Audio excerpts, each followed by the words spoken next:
నమస్తే ఎఫ్ఐ టీవీకి స్వాగతం. ముందుగా బులెటిన్లో హెడ్లైన్స్.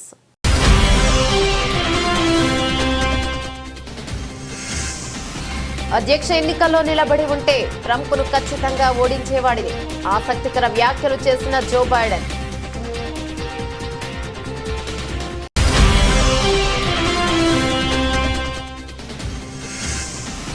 దేశంలో పెరుగుతున్న హెచ్ఎంపీవీ కేసులు, కేంద్ర ఆరోగ్య శాఖ కీలక సూచనలు.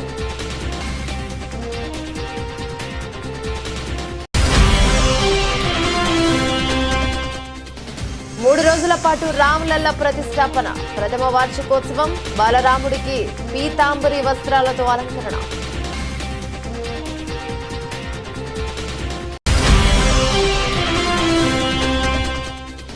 మంత్రి ఆనంపై టీటీడీ మాజీ చైర్మన్ ఫైర్, నిరూపించకపోతే రాజీనామా చేయాలని డిమాండ్.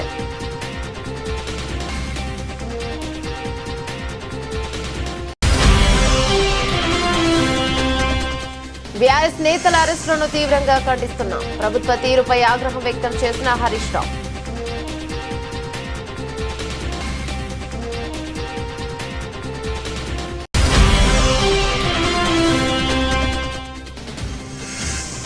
రైతు భరోసా మార్గదర్శకాలు జారీ చేసిన తెలంగాణ ప్రభుత్వం, వారు మాత్రమే అర్హులని చెబుతున్న అధికారులు.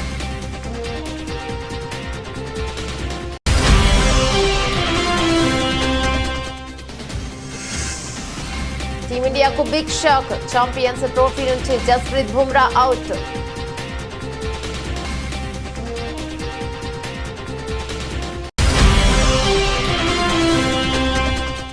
తమిళ పరిశ్రమలో తెలుగు డైరెక్టర్ వ్యాఖ్యలపై చర్చ.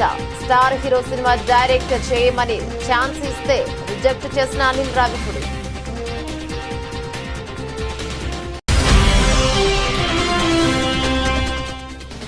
ఉద్యోగుల పని గంటలపై అదిరిపోయే కౌంటర్ ఇచ్చిన ఆనంద్ మహీంద్ర. పని సమయం కాదు, నాణ్యత ముఖ్యమన్న టెక్ దిగ్గజం.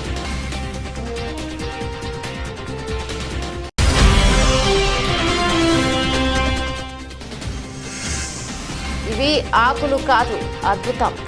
డైలీ తిన్నారంటే డయాబెటీస్ కు చెక్. డీటెయిల్స్ చూస్తే, గతేడాది నవంబర్లో జరిగిన అమెరికా అధ్యక్ష ఎన్నికల్లో డొనాల్డ్ ట్రంప్ ఘన విజయాన్ని సాధించిన విషయం మనందరికీ తెలిసిందే. ట్రంప్ విజయంతో మరో 10 రోజుల్లో అమెరికా అధ్యక్ష పదవి నుంచి జో బైడెన్ దిగిపోనున్నారు. ఈ నేపథ్యంలో బైడెన్ కీలక వ్యాఖ్యలను చేశారు. అధ్యక్ష ఎన్నికల పోటీలో తాను నిలబడి ఉంటే ట్రంప్ను ఓడించేవాడినని వ్యాఖ్యానించారు. మీడియా సమావేశంలో ఎన్నికల పోటీ చేయకూడదనే నిర్ణయంపై విచారిస్తున్నారా? మీ నిర్ణయం ట్రంప్ గెలుపుకు దోహదపడిందని మీరు అనుకుంటున్నారా అని విలేకరులు ప్రశ్నించారు. దీనికి అధ్యక్షుడు బదిలిస్తూ తాను అలా ఏమీ అనుకోవడం లేదన్నారు. తాను మొన్నటి ఎన్నికల బరిలో దిగి ఉంటే ట్రంప్ను ఖచ్చితంగా ఓడించేవాడనని విశ్వాసాన్ని వ్యక్తం చేశారు. డెమోక్రటిక్ పార్టీలో ఐక్యత కోసమే తాను అధ్యక్ష ఎన్నికల పోటీ నుంచి తప్పుకుంటున్నట్లు బైడెన్ స్పష్టం చేశారు. ట్రంప్ను కమలా హారిస్ ఓడించగలదని తాను భావించినట్లు చెప్పారు. అందుకే అధ్యక్ష ఎన్నికల్లో ఆమెకు మద్దతిచ్చినట్లు బైడెన్ చెప్పుకొచ్చారు. అందుకు కమలా సైతం తీవ్రంగా కృషి చేసినట్లు బైడెన్ వివరించారు. 81 ఏళ్ల జో బైడెన్ మరోసారి అధ్యక్ష పదవికి పోటీ పడిన విషయం తెలిసిందే. అయితే అనూహ్యంగా ఆయన నిర్ణయాన్ని మార్చుకున్నారు. అధ్యక్ష ఎన్నికల బరి నుంచి తప్పుకుంటున్నట్లు గతేడాది జూలైలో ప్రకటించిన విషయం తెలిసిందే. ట్రంప్తో జరిగిన డిబేట్లో తడబాటు, ఇతరత్ర ఆదేశాల అంశాల నేపథ్యంలో అధ్యక్ష పోటీ నుంచి తప్పుకోవాలని సొంత పార్టీ నేతల నుంచి ఒత్తిడి పెరగడంతో బైడెన్ ఈ నిర్ణయం తీసుకున్నారు. అనంతరం డెమోక్రటిక్ పార్టీ తరపున అభ్యర్థిగా ప్రస్తుతం ఉపాధ్యక్షురాలిగా ఉన్న కమలా హారిస్ పేరును బైడెన్ ప్రతిపాదించారు. అయితే ఆమె నవంబర్ 5న జరిగిన ఎన్నికలు ట్రంప్ చేతిలో ఓటమి పాలయ్యారు. President, do you regret your decision to run for re-election? Do you think that made it easier for your predecessor to now become your successor? I don't think so. I think I would have beaten Trump, could have beaten Trump, and I think that Kamala could have beaten Trump, would have beaten Trump. It wasn't about... I thought it was important to unify the party. And when the party was worried about whether or not I was going to be able to move, I thought even though I thought I could win again, I thought it was better to unify the party. And it was the greatest honor in my life to be President of the United States, but I didn't want to be one who caused a party that wasn't unified to lose an election. And that's why I stepped aside, but I was confident she could win. You think she should run again? దేశంలో human మెటప్న్యూమో virus HMPV కేసులు క్రమంగా పెరుగుతున్నాయి. తాజాగా అస్సాంలో కూడా HMPV case నమోదైంది. రాష్ట్రంలోని లఖీంపూర్లో 10 నెలల చిన్నారికి వైరస్ సోకింది. దీంతో ఆ చిన్నారిని అస్సాం మెడికల్ కాలేజీ అండ్ హాస్పిటల్లో చేర్పించారు. ప్రస్తుతం చిన్నారి పరిస్థితి నిలకడగానే ఉందని వైద్యులు తెలిపారు. అయితే తాజాగా అస్సాంలో నమోదైన కేసుతో దేశంలో మొత్తం 15 హెచ్ఎంపీవీ కేసులు నమోదయ్యాయి. గుజరాత్లో అత్యధికంగా 4 కేసులు నమోదు కాగా మహారాష్ట్రలో 3, కర్ణాటక రాష్ట్రంలో 2, తమిళనాడులో 2, కోల్కతాలో 3, అస్సాంలో 1 కేసు నమోదైంది. చైనాలో హెచ్ఎంపీవీ విజృంభిస్తూనే ఉంది. ఆ దేశంలోని పలు ప్రాంతాల్లో ఈ వైరస్ బారిన పడుతున్న వారి సంఖ్య రోజు రోజుకు పెరుగుతుంది. అయితే చైనాకు ఆనుకుని ఉన్న భారతదేశంలోని రాష్ట్రాలను కేంద్రం అప్రమత్తం చేసింది. సిక్కిం చైనాకు దాదాపు 200 కిలోమీటర్ల పొడవైన సరిహద్దును కలిగి ఉంది. ఇది ఉత్తర ఈశాన్యంలో టిబెట్ అటనామస్ రీజియన్తో చుట్టపడబడింది. ఇక దీంతో కేంద్ర ఆరోగ్య శాఖ సూచనలతో సిక్కిం ప్రభుత్వం అప్రమత్తమైంది. అయితే దేశంలో హెచ్ఎంపీవీ వైరస్ వల్ల ఎలాంటి ఆందోళన చెందాల్సిన పని లేదని కేంద్ర ఆరోగ్య శాఖ పేర్కొంది. నిరంతరం దగ్గు, జ్వరం, గొంతు నొప్పి, ఒళ్ళు నొప్పులు, ముక్కు కారడం, శ్వాస తీసుకోవడంలో ఇబ్బంది తలెత్తడం వంటి లక్షణాలు కనిపిస్తే వైద్యులను సంప్రదించాలని సూచించారు. హెచ్ఎంపీవీ వైరస్ కేసులు పెరుగుతున్న నేపథ్యంలో ఆందోళన చెందాల్సిన పని లేదని కేంద్ర ఆరోగ్య శాఖ మంత్రి జేపీ నడ్డా తెలిపారు. వైరస్ కొత్తది కాదని ఇంతకు ముందు కూడా అనేక కేసులు నమోదయ్యాయని తెలిపారు. హెచ్ఎంపీవీ ఇన్ఫెక్షన్ వ్యాప్తి చెందకుండా తగిన జాగ్రత్తలు తీసుకోవాలని ఆయన ప్రజలకు సూచించిన విషయం కూడా తెలిసిందే. హెచ్ఎంపీవీ వైరస్ సోకకుండా ఉండేందుకు పలు జాగ్రత్తలు తీసుకోవాలని, రద్దీ ప్రదేశాల్లో మాస్క్ ధరించాలని, బయట ప్రదేశాల్లోకి వెళ్లి ఇంటికి తిరిగి వచ్చిన తర్వాత తప్పనిసరిగా చేతులను శుభ్రంగా కడుక్కోవాలి. చేతులు శుభ్రం చేసుకోకుండా కళ్ళు, ముక్కు, నోటిని తాకడం చేయొద్దు. ఆరోగ్యకరమైన ఆహారం తీసుకోవాలి. క్రమం తప్పకుండా వ్యాయామం చేయాలి. బలమైన రోగ నిరోధక శక్తిని కలిగి ఉండాలి.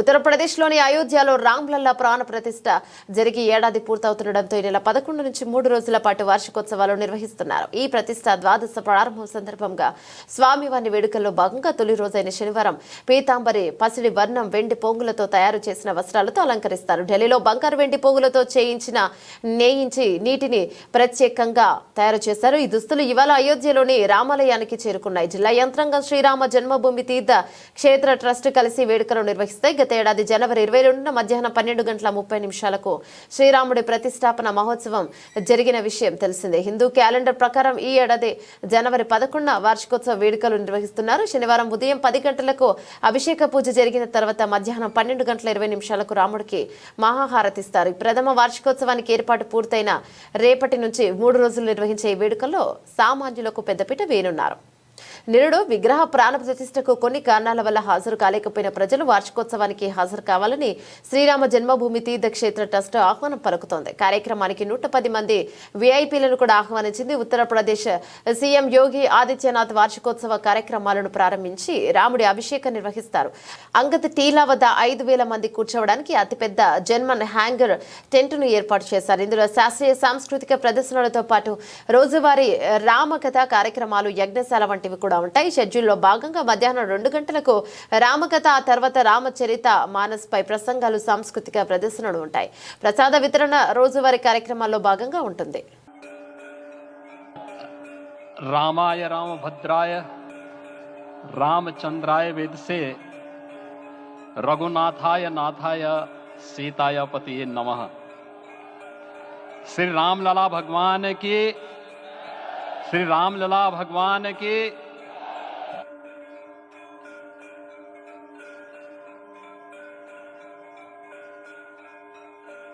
श्री राम जन्मभूमि मंदिर की स्थापना भारत के सांस्कृतिक पुनर्जागरण का आध्यात्मिक अनुष्ठान है। यह राष्ट्र मंदिर है। जय जय सीताराम, जय जय सीताराम।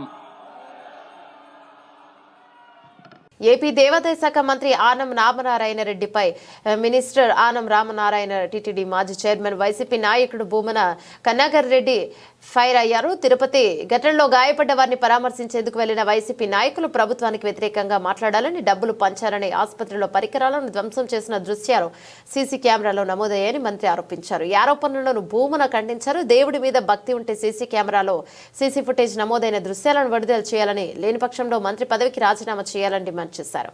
మంత్రి దిగజారి మాట్లాడుతున్నారని విమర్శించారు. వైకుంఠ ఏకాదశి సందర్భంగా తిరుమల శ్రీవారిని ఉత్తర ద్వారా గుండా దర్శించుకోవడానికి టీటీడీ తిరుపతిలో టికెట్ల జారీ కేంద్రాలను, టోకెన్ల జారీ కేంద్రాలను ప్రారంభించింది. ఈ సందర్భంగా పద్మావతి పార్కులో నెలకొల్పిన కేంద్రం వద్ద జరిగిన తొక్కిసలాటలో 6 చనిపోగా మరో 48 మంది గాయపడ్డారు. గాయపడ్డ వారిని రుయా స్విమ్స్ ఆసుపత్రిలో చేర్పించారు. ఆసుపత్రిలో చికిత్స పొందుతున్న క్షతగాత్రులను ముఖ్యమంత్రి చంద్రబాబు, డిప్యూటీ సీఎం, రాష్ట్ర మంత్రులు పరామర్శించారు. వైసీపీ అధ్యక్షుడు మాజీ సీఎం జగన్ కు పరామర్శించిన సమక్షంలో క్షతగాత్రులు వ్యతిరేకంగా మాట్లాడారని, ఇక కవర్లలో డబ్బులు పంచారని మంత్రి ఆనం ఆరోపించారు. క్షతగాత్రులను అవమానపరచటం, చనిపోయినటువంటి వాళ్ల కుటుంబీకులను అత్యంత నీచంగా భావించటం, ఇంతకంటే దారుణం మరొకటి లేదు. అలాగే మేము అక్కడికి వచ్చినప్పుడు జగన్మోహన్ రెడ్డి గారిని అక్కడికి ఆసుపత్రికి రాకుండా చేయటం కోసమని అడుగడుగున ఆటంకం కలిగించింది మీ ప్రభుత్వం. దారిలో ఒక మాజీ ముఖ్యమంత్రిని అడ్డుకోవటానికి ట్రాక్టర్లు అడ్డుపెట్టి ఇంత నీచంగా వ్యవహరించింది మీ ప్రభుత్వం. ఇంతకంటే దారుణం మరొకటి ఉన్నదా? మీరు ఎన్ని రకాలైనటువంటి దుర్మార్గపు చర్యలు చేశారో జగన్మోహన్ రెడ్డి గారిని అడ్డుకోవటానికి. జగన్మోహన్ రెడ్డి లాంటి ఒక ప్రజానాయకుడు వచ్చినప్పుడు పోలీసులు కనీసమైనటువంటి భద్రత కూడా ఇవ్వకుండా, మేము ఆసుపత్రిలో పరామర్శించడానికి వస్తే పవన్ కళ్యాణ్ ఉద్దేశపూర్వకంగా ఆసుపత్రిలో దాదాపు 2 గంటలకు పైగా అక్కడ ఉండటం, జగన్మోహన్ రెడ్డి గారు వచ్చినారని తెలిసినప్పటికీ కూడా కావాలనే ఆయన్ను ఆసుపత్రిలోకి రానివ్వకుండా చేయటం కోసమని తన ప్రోగ్రామును మరింత పొడిగించుకోవటం, ఇవన్నీ మీ కళ్ళకు కనపడలా. అట్లాగే నిన్న డబ్బులు ఇచ్చినటువంటి, మేము ఈ డబ్బులు ఇచ్చినామని వైసీపీ వాళ్ళ మీద మీరు ఏదైతే ఆరోపణలు చేస్తున్నారో అవన్నీ సీసీ కెమెరాలలో రికార్డ్ అయినాయి అని చెప్తున్నారు. రామనారాయణ గారికి ఛాలెంజ్ చేస్తున్నాం. అది నిజమైతే, మీరు నిజంగా దేవుడి మీద భక్తి కలిగినటువంటి వాళ్ళైతే ఆ సీసీ కెమెరాల ఫుటేజ్ని బయట పెట్టాలి.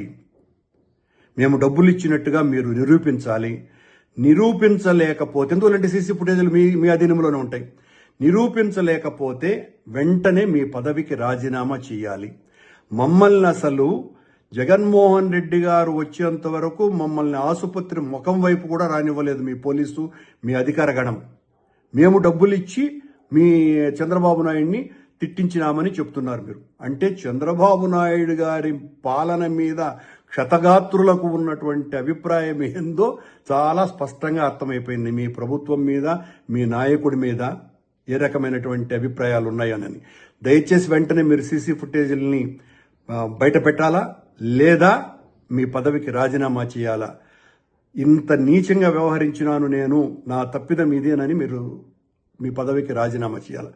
మీ చర్య ఎలా ఉన్నది అంటే, మీ పార్టీలో మీ పదవి దేవాదాయ శాఖ మంత్రి అయినప్పటికీ కూడా మిమ్మల్ని పట్టించుకునే వాళ్ళు ఎవరు లేరు కనుక, అదేదో సామెత ఉంది, తోలుగుడ్డు పెట్టే కోడికి ఎంత విలువ ఉందో నిజమైన గుడ్డు కాకుండా తోలుగుడ్డు పెట్టేటువంటి కోడికి, ఆ రకమైనటువంటి కోడిగా మీరు తెలుగుదేశం ప్రభుత్వంలో మంత్రిగా ఉన్నారు.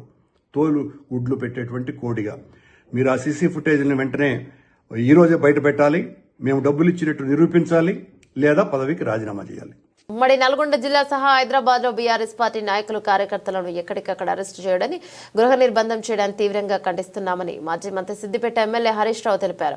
ఇక యాదాద్రి భువనగిరి జిల్లా పార్టీ కార్యాలయంపై కాంగ్రెస్ గూండాల దాడులను నిరసిస్తూ జిల్లా కేంద్రంలో చేపట్టిన ధర్నా కార్యక్రమాన్ని భగ్నం చేసేందుకు పోలీసుల అక్రమ అరెస్టులకు తెరలేపడం దుర్మార్గమని హరీష్ రావు మండిపడ్డారు.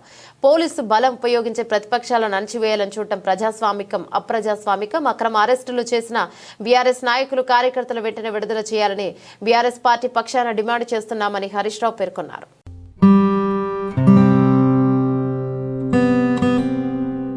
తెలంగాణ ప్రభుత్వం మరొకలైన రైతులకు రైతు భరోసా నిధులు జమ చేసేందుకు సిద్ధమైంది. నెల 26వ తేదీ నుంచి రైతు భరోసా పథకాన్ని అమలు చేయాలని నిర్ణయించినట్లు తెలిపిన ప్రభుత్వం పంట పెట్టుబడి సాయాన్ని ఏడాదికి ఎకరాకు 12,000 అందజేస్తామని పేర్కొంది. సాగు భూములన్నింటికీ పెట్టుబడి సాయం అందిస్తామని ఇటీవల ముఖ్యమంత్రి రేవంత్ రెడ్డి ప్రకటించారు. తాజాగా ఇందుకు సంబంధించి ప్రభుత్వం మార్గదర్శకాలు విడుదల చేసింది. అయితే రైతులకు సంబంధించిన విషయం కావడంతో పూర్తి స్పష్టత ఉండాలన్న ఉద్దేశంతో రైతు భరోసా పథకం 2025 మార్గదర్శకాల ఉత్తర్వులను ప్రభుత్వం తెలుగులో జారీ చేసింది. భూభారతి ధరణి పోర్టల్లో నమోదైన వ్యవసాయ సాగు భూములకే రైతు భరోసా సాయం అందించనున్నట్లు ప్రభుత్వం తాజా మార్గదర్శకాల్లో పేర్కొంది. భూ విస్తీర్ణం ఆధారంగా పట్టాదారులకు దీన్ని అందించనున్నారు. అటవీ హక్కు చట్టం ROFR చట్టాదారులకు కూడా సాయం అందజేస్తారు. రిజర్వ్ బ్యాంక్ నిర్వహించే DPT పద్ధతిలో రైతు భరోసా సాయాన్ని రైతులకు బ్యాంక్ ఖాతాలో జమ చేయాలని మార్గదర్శకాల్లో పేర్కొన్నారు. ఫిర్యాదుల పరిష్కారం బాధ్యత కలెక్టర్లకు ప్రభుత్వం అప్పగించింది. అయితే సాగు యోగ్యం కాని భూములను రైతు భరోసా నుంచి తొలగించనుందని ప్రభుత్వం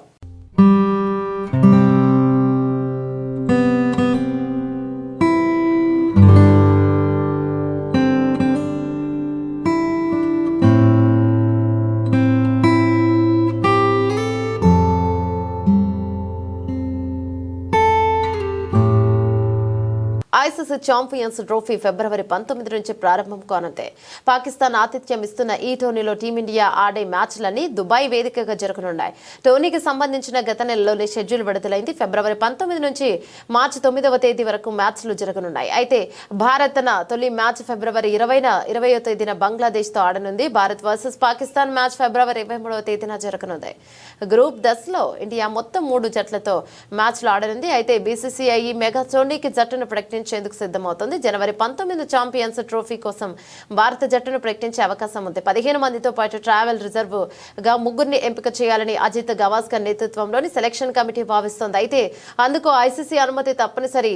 ఇదిలా ఉంటే ఛాంపియన్స్ ట్రోఫీకి ముందు టీమిండియాకు బిగ్ షాక్ తగిలింది.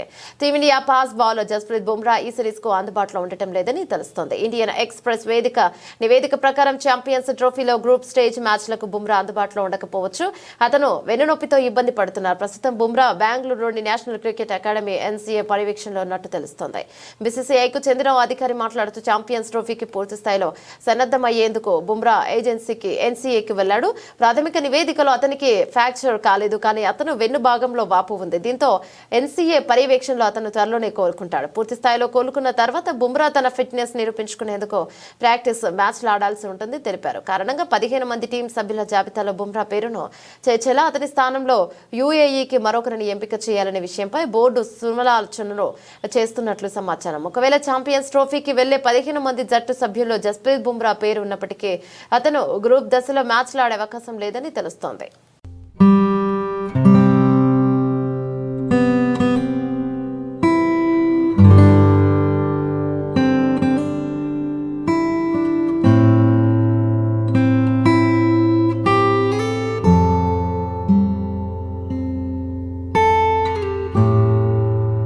రాజమౌళి తర్వాత 100% సక్సెస్ రేట్ ఉన్న రేట్ డైరెక్టర్స్ లో అనిల్ రావిపూడి ఒకరు. పటాస్ నుంచి భగవంత్ కేసరి వరకు అన్ని సినిమాలు హిట్ టాక్ తెచ్చుకుంటున్నాయి. భగవంత్ కేసరి తప్ప అన్ని ఎంటర్టైన్మెంట్ సినిమాలే. అనిల్ రావిపూడి అంటే ఫ్యామిలీతో కలిసి వెళ్ళొచ్చు, హ్యాపీగా నవ్వుకోవచ్చు అనే మార్క్ ని సెట్ చేసుకున్నాడు. అనిల్ రావిపూడి దర్శకత్వంలో వెంకటేష్ హీరోగా తెరకెక్కిన సంక్రాంతికి వస్తున్నాం సినిమా సంక్రాంతి రోజు జనవరి 14న రిలీజ్ కానుంది. నిన్న సాయంత్రం సంక్రాంతికి వస్తున్నాం సినిమా మ్యూజికల్ ఈవెంట్ నిర్వహించారు. ఈవెంట్ లో సినిమాలో నటించిన స్టార్స్ అంతా పాల్గొని మాట్లాడారు. తమిళ స్టార్ కమెడియన్ VTV గణేష్ కూడా సంక్రాంతికి వస్తున్నాం సినిమాలో నటించారు. ఈ ఈవెంట్ లో VTV గణేష్ మాట్లాడదాం ఆసక్తికర విషయాన్ని తెలిపారు. VTV గణేష్ మాట్లాడుతూ తలపతి విజయ్ భగవంత్ కేసరి సినిమా 5 సార్లు చూస్తారు. ఆ సినిమా చూసి నన్ను పిలిచి ఆ డైరెక్టర్ మీకు ఫ్రెండ్ కదా, పిలిచి మాట్లాడండి, నా చివరి సినిమా డైరెక్ట్ చేస్తాడేమో అడగండి అని చెప్పారు. నేను అనిల్ రావిపూడిని అడిగితే రీమేక్ సినిమాలు చేయను అన్నారు. అక్కడ విజయ్ లాస్ట్ సినిమా డైరెక్ట్ చేసే ఛాన్స్ వదులుకున్నాడు. ఇక్కడ సంక్రాంతికి వస్తున్నాం సినిమా చేసి ఇందులో నాకు ఆఫర్ ఇచ్చాడని తెలిపారు. దీంతో VTV గణేష్ వ్యాఖ్యలు తెలుగు తమిళ పరిశ్రమలు చర్చంగా మారాయి. గతంలో అనిల్ రావిపూడి బాలకృష్ణ శ్రీలీల కాజల్తో భగవంత్ కేసరి సినిమా తీసి దసరాకు రిలీజ్ చేసి హిట్ కొట్టిన సంగతి తెలిసిందే. తన రొటీన్ కామెడీని పక్కన పెట్టిన ఒక సీరియస్ సబ్జెక్ట్ తో ఈ సినిమాని తెరకెక్కించిన సక్సెస్ అయ్యాడు అనిల్. ఈ సినిమా తమిళ స్టార్ విజయ్ రీమేక్ చేస్తున్నాడని గతంలో వార్తలు వచ్చాయి. ఇప్పుడు వీటీవీ గణేష్ అధికారికంగా చెప్పడంతో విజయ్ ఈ సినిమాని రీమేక్ చేస్తున్నాడని క్లారిటీ వచ్చేసింది. అయితే విజయ్ లాంటి స్టార్ హీరో అనిల్ రావిపూడికి డైరెక్షన్ ఛాన్స్ ఇస్తే అనిల్ వద్దని చెప్పాడని తెలిసి అంతా ఆశ్చర్యపోతున్నారు. ఇక తమిళ స్టార్ విజయ్ రాజకీయాల్లోకి ఎంట్రీ ఇవ్వడంతో ఇటీవలే తన చివరి సినిమాని వినోద్ దర్శకత్వంలో ప్రకటించారు. ఈ సినిమా భగవంత్ కేసరి రీమేక్ అనే క్లారిటీ వచ్చేసింది. మరి విజయ్ ఈ సినిమాని ఏ రకంగా మారుస్తాడో చూడాలి. ఈ సినిమా తర్వాత విజయ్ పూర్తిగా రాజకీయాలకే సమయం కేటాయించనున్నారు. కంప్లీట్ 1 మినిట్ ఇది ரொம்ப ఇంపార్టెంట్ అమ్మా. అయ్యో అవునా అనిల్ గారు சார் அவரு பகவந்த் கேசரி 5 டைம் பார்த்தேன் Ganesh. I like the film, I want him to direct అని చెప్పి పిలిచి అడిగితే ఈయన రీమేక్ నేను చెయ్యను అని చెప్పి వచ్చేసారు. నాకు అక్కడ 4-5 directors are waiting on the queue. ఆయన లాస్ట్ ఫిలిం చేస్తాను, ఈయన చేయడని చెప్పి వచ్చేది. But one way no I got more. Listen అది నేను చెయ్యను అని చెప్పి రాలేదు. సో అది అట్లా చెప్పలేదు.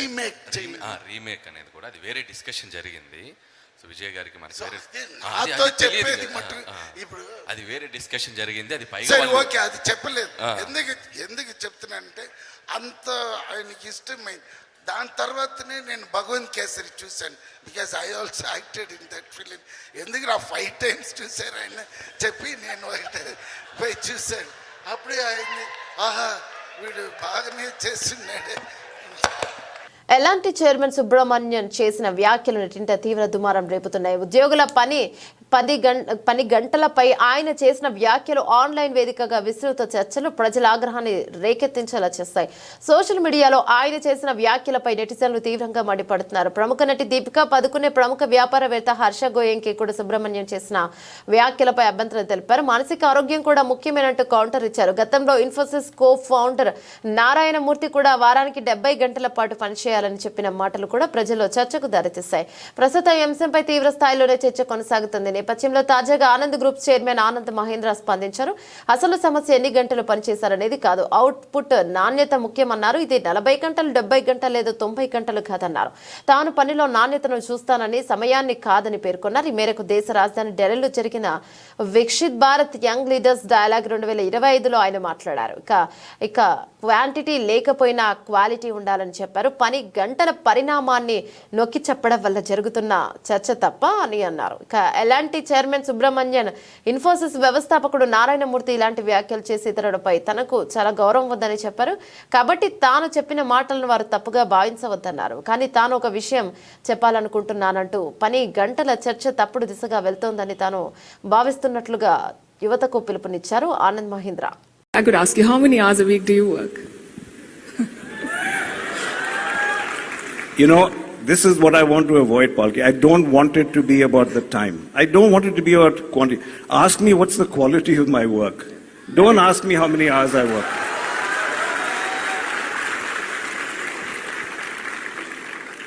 And since you're giving us tips, you look worried. It's not a trick question. How much time in a day do you spend on social media? Because you've aced your social media game, and yet you have managed time so well because you've built institutions, and I think we can all learn. I mean, this is a challenge that. You know, I'm often asked this question. Then I'm asked about, do you have a office that manages it? If anyone's read my tweets, if you think my office can write like that, then I've got a fabulous team who lives inside my head. You know. I don't know why people even ask that. So then you say, how much time do you have? And every time I'll get in my timeline, sab aap faltu ko nahi kar kaam karo, aap Twitter pe kyun hai? You know, this kind of thing keeps coming up. I want to tell people and I've been asked this, I'm on X, on social media, not because I'm lonely.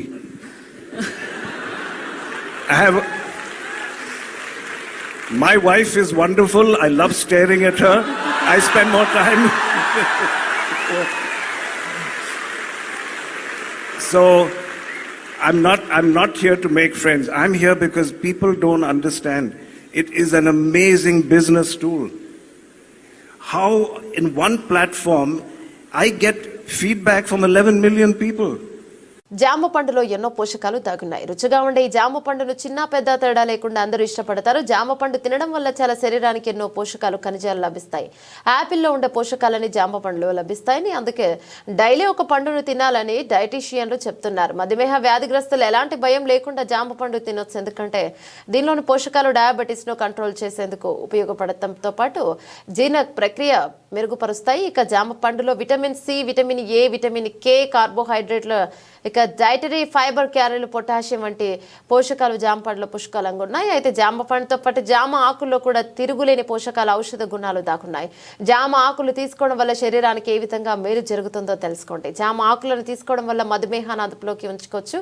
ఇందులోని phenolic సమ్మేళనం anti hyper glycemic లక్షణాలు కలిగి ఉంటుంది. ఇవి రక్తంలో చక్కెర స్థాయిలను అదుపులో ఉంచుతాయి. కాబట్టి మధుమేహ వ్యాధిగ్రస్తులు జామ ఆకులను నమిలి దాని రసం తీసుకోవడం చాలా మంచిది. జామ ఆకులను తినడం వల్ల రక్తపోటు అదుపులో ఉంటుంది. జామ పండుగలాగే ఆకులలో పొటాషియం, ఫైబర్ ఉంటాయి. ఇవి బీపీని తగ్గించడంలో సహాయపడతాయి. కాబట్టి బీపీ ఉన్నవారు జామ పండు తింటే లేదా ఆకులు నమిలితే మంచి ఫలితాలు కనిపిస్తాయి. ఆకులను తినడం వల్ల అధిక బరువు సమస్య కూడా తగ్గుతుంది. ముఖ్యంగా ఉదర స్థూలకాయ సమస్య ఉన్నవారు ఈ ఆకులను తింటే మంచి ఫలితాలు వస్తాయి. ఇందులో ఉండే సమ్మేళనాలు శరీరంలో చెడు కొలెస్ట్రాల్ను కరిగిస్తాయి. ఇది మలబద్ధకం సమస్య కూడా తగ్గిస్తుంది. దీంతో బరువు సులభంగా తగ్గుతారు. జామ ఆకులను తినడం వల్ల జీర్ణక్రియ కూడా మెరుగుపడుతుంది. కడుపు ఆరోగ్యాన్ని, పేగు ఆరోగ్యాన్ని మెరుగుపరుస్తుంది. ఆకుల్లో డైటరీ ఫైబర్ అధికంగా ఉంటుంది. ఇది కడుపు సమస్యలను నివారిస్తుంది. జామాకుల్లో యాంటీ ఆక్సిడెంట్లు, యాంటీ ఇన్ఫ్లమేటరీ లక్షణాలు ఉన్నాయి.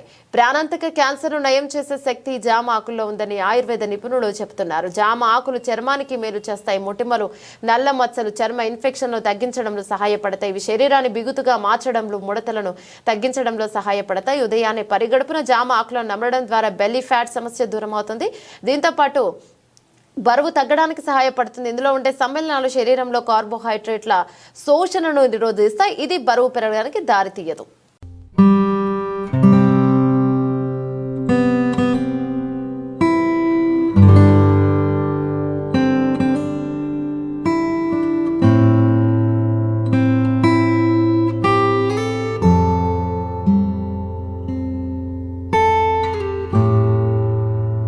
బులెటిన్ ముగించే ముందు హెడ్లైన్స్ మరోసారి.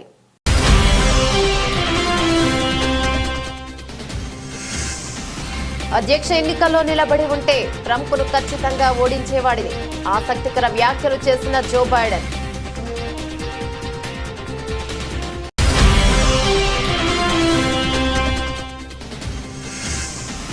దేశంలో పెరుగుతున్న హెచ్ఎంపీవీ కేసులు, కేంద్ర ఆరోగ్య శాఖ కీలక సూచనలు.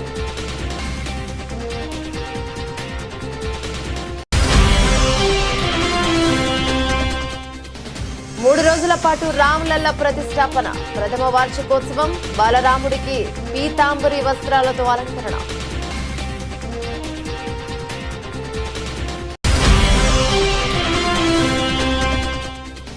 మంత్రి ఆనంపై టీటీడీ మాజీ చైర్మన్ ఫైర్, నిరూపించకపోతే రాజీనామా చేయాలని డిమాండ్.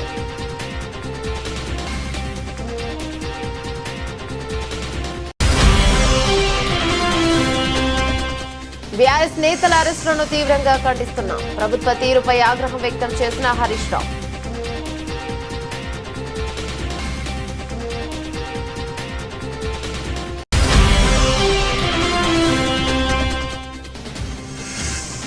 రైతు భరోసా మార్గదర్శకాలు జారీ చేసిన తెలంగాణ ప్రభుత్వం, వారు మాత్రమే అర్హులని చెబుతున్న అధికారులు.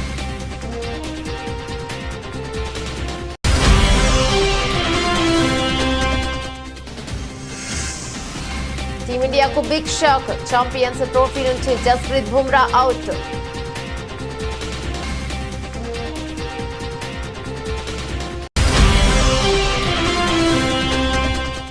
తమిళ పరిశ్రమలో తెలుగు డైరెక్టర్ వ్యాఖ్యలపై చర్చ, స్టార్ హీరో సినిమా డైరెక్ట్ చేయమని ఛాన్స్ ఇస్తే రిజెక్ట్ చేసిన అనిల్ రావిపూడి.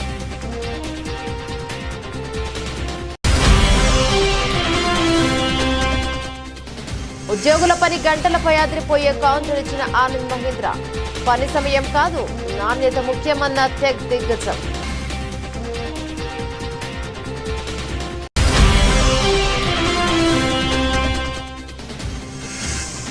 ఇవి ఆకులు కాదు, అద్భుతం. డైలీ తిన్నారంటే డయాబెటీస్ కు చెక్.